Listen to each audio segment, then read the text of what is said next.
Hey folks, and welcome back. So 6.0 is upon us, and we are now at the end of Mists. So I hope you managed to get everything done that was on your bucket lists for Mists Pandaria, because a lot of things have now gone away with 6.0's launch. So in this video I'm going to talk about my Mists bucket list, what I got done, what I didn't get done, and I'm also going to talk about Warlords and the good and exciting things that are going to be coming in Warlords. So bucket list first. I had several things on my bucket list for Mists. First off was Brawlers Guild. This was something I hadn't touched at all throughout the entirety of Mists until about a week ago, and I had recently changed my ausspec from Holy to Ret, and this enabled me, once I had actually picked up a heroic level weapon, the heroic mace, two-handed mace from Nazgrim, I was able to cobble together a pretty decent Ret set for DPS purposes, and I went in and did Brawlers Guild on my Pally using my new ausspec, and was trundling along fairly happy, blasting through all the bosses, no problem, and then came Hexos. Hexos is a complete That guy is easily the biggest cockblock in that entire Brawlers Guild. Once you get past Hexos, the rest of the fights aren't too bad. They're actually fairly easily done. Maybe 3 or 4 wipes at most on the rest of the bosses, the tricky ones at least. Ahuru at the very end. The last boss of the last tier took about 3 pulls before I got him down. But generally all in all, Brawlers Guild was a good lot of fun, and it was a fairly decent challenge. Some of the bosses, but the majority of the bosses were just one-shots. Hexos took about 15 pulls, but he was by and far the hardest in there. So Brawlers Guild done. And mount purchased. Next on the list then was challenge modes, and challenge modes were something again I hadn't done before the last month or two of Mists Pandaria, and these are something I came to fall in love with completely. Challenge modes are probably more fun for me than heroic raiding, because heroic raiding, and especially in Mists, was fairly easy. I mean, I did not have much trouble with any of the heroic fights we got to in Mists. It was pretty much a case of me tanking and waiting for the rest of the raid team to catch up and get the fight done, pretty much. Tanking heroic bosses really wasn't much of a challenge, because there wasn't much of a difference from them than there was normal. And there was maybe the odd mechanic here and there that was a wee bit different for the tanks, likes of heroic Nazgrim's execute ability, which if you had your active mitigation up for, it merely tickled. But by and large, heroic bosses were not a huge challenge as a tank. So challenge modes, on the other hand, were a decent challenge, especially the harder ones like Siege of Neo Temple. And getting these done took about 4 weeks, on and off. Got all the silvers done first, and then went back and did the gold runs. And I enjoyed these massively. These were a great deal of fun. We will definitely be starting these earlier in Warlords than we got around to them in Mists. So challenge modes and all 9 golds done. Next up was Proven Defender. This was something I got done fairly early on in the expansion, because it was something I got my teeth into once I got a decent amount of gear, because as with challenge modes, they scaled down to item level 463, so getting gear with sockets was a huge bonus for these. But as you can see from the video linked here, I managed to get it done and got the Proven Defender title, which was a huge personal moment of satisfaction for me, because it was probably hardest on the Pally than it was on any of the other tank classes, to be honest, because the scale down pretty much wrecked our stats and had to necessitate a change in playstyle. Similarly to challenge modes, but in challenge modes at least you had backup of a healer and 3 DPS. Once I had seen the gear inflation in Mists, on a personal level I wanted to get over 1 million hit points unbuffed, and I managed to do that. Within the last few weeks I eventually managed to get normal mode. Malkorok's trinket, his stamina trinket, finally. 18 kills, bonus rolls each time, 1 drop. Yeehaw. RNG for the win. And then with Heroic Siege, we got about halfway through that before we've given up in the last couple of weeks just to concentrate on getting challenge modes finished off for various groups. So all in all, last few months have been fairly decent. We've got quite a bit accomplished. On my alts, on my lock, I managed to get the Green Fire quest done and dusted, as you've seen from the guide I run on that.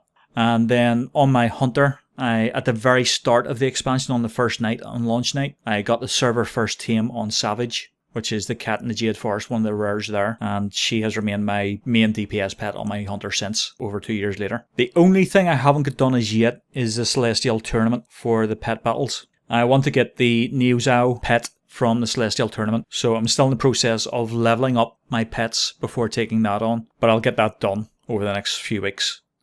So that's the bucket list. So onto the coming attractions for Warlords and what I'm looking forward to there.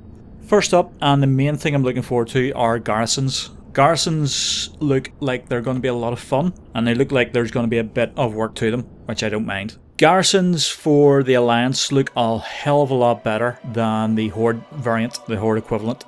The Alliance Garrison, as you can see, at levels 1, 2 and 3 are all fairly impressive, especially level 3. Level 3 Alliance Garrison looks epic. It looks like a small town and you're in charge of it. It is just awesome looking.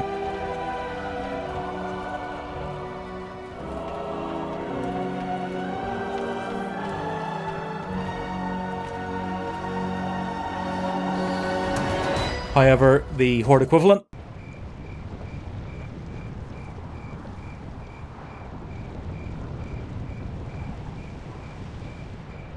it's pathetic looking, it really is.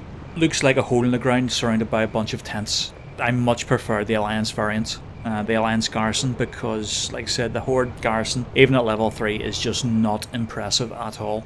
It just looks like a random outpost you would come across in the world. A big hole in the ground, like I said, with a bunch of tents around it and some NPCs. It just does not impress at all. Next thing on the looking forward to list is the item and stats squish.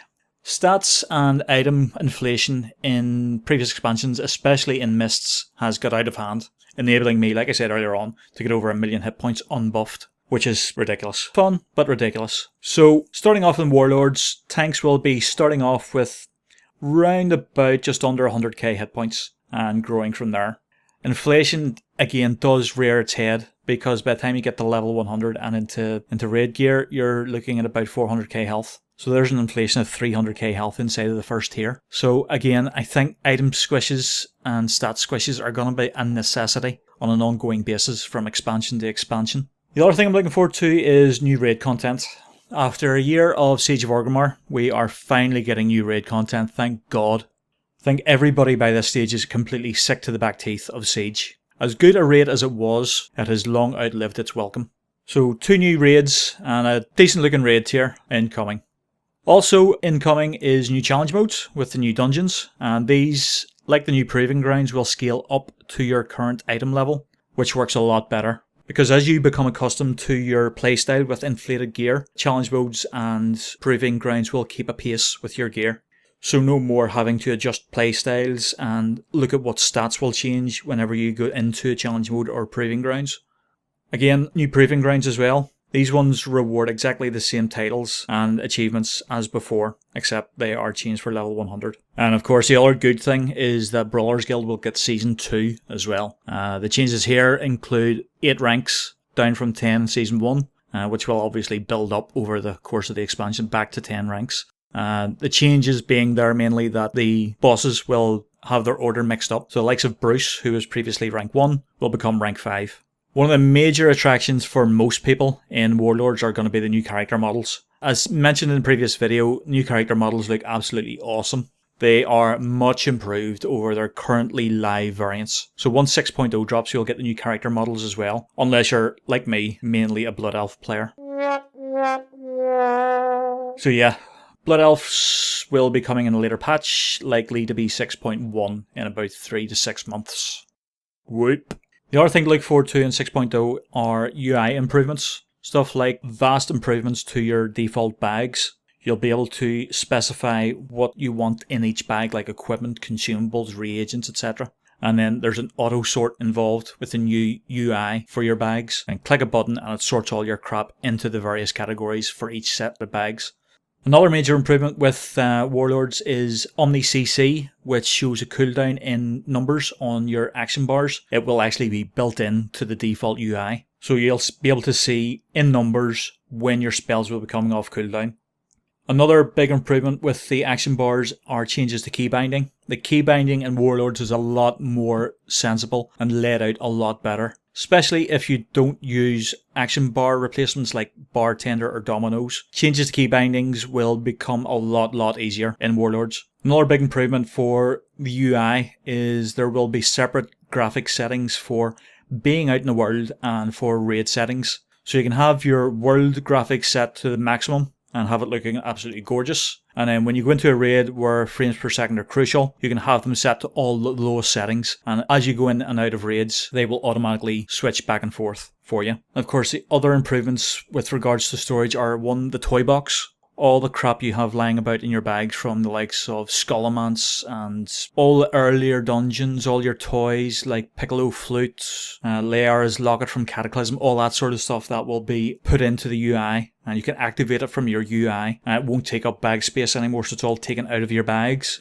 And as far as your bags are concerned, your bank will get a new reagents bank tab, which is a massive tab. It's pretty much the same size as a guild storage tab, and it will basically take all your reagents. So all the stuff you would use for your crafting, all that will go in there, and everything stacks a lot higher now as well. So instead of stacking to 20, everything will stack to at least 200. And the other big improvement, especially for transmog junkies like me, is we will get a new transmog tab, which means you will be able to store a lot more crap, twice as much crap as you have now, which is a great boon for the likes of me, who has a bunch of crap filling up my transmog tab on all my alts at the minute. Some of the other notable changes in Warlords are gear changing. Now, when you are changing between specs, which has different primary stats, so if you're a paladin and your primary spec is tank and your off spec is holy, when you switch between prot or ret and your holy spec, your gear will change from strength gear to intellect gear automatically. That will just be your wearable visible gear. The stuff like your trinkets, your rings, your neck,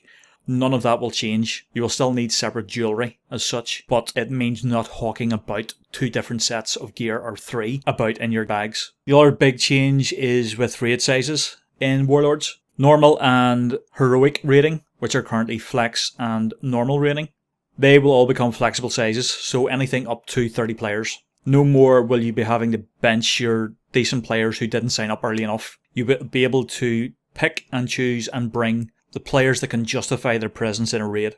No more benching decent players.